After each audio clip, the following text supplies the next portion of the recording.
الرحمن الرحیم۔ جمعے کا دن کا ایک عمل۔ جمعہ باقی دنوں کا سردار ہے۔ جمعے کے دن جو ہے وہ غسل کی بڑی اہمیت ہے۔ اگر انسان غسل کرتا ہے تو خداوند عالم اس کے سارے گناہ معاف کر دیتا ہے، اور اگر انسان جو ہے وہ درود کی تلاوت کرتا ہے تو یہ اجر اتنا ہے کہ فرشتے بھی اس ثواب کو نہیں لکھ سکتے۔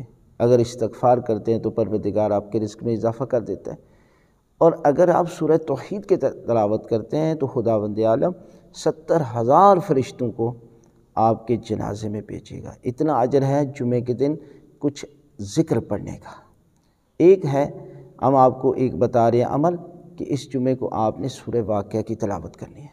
سورہ واقعہ اگر انسان جمعے کے دن پڑھتا ہے تو خداوند عالم اس کے رزق میں اضافہ کر دیتا ہے، اور اگر رات کو ہر روز جو ہے وہ پڑھتا ہے تو خداوند عالم اسے دنیا میں کسی انسان کا محتاج نہیں کرے گا۔ اس سے بڑا اجر اور ثواب کیا ہو سکتا ہے؟ لہٰذا اس جمعے کے دن سورہ واقعہ کی تلاوت کریں تو خداوند عالم آپ کی دعائیں، آپ کی حاجات اور آپ کی پریشانیاں، اور پروردگار آپ کو دن دگنی رات چگنی ترقی عطا فرمائے گا۔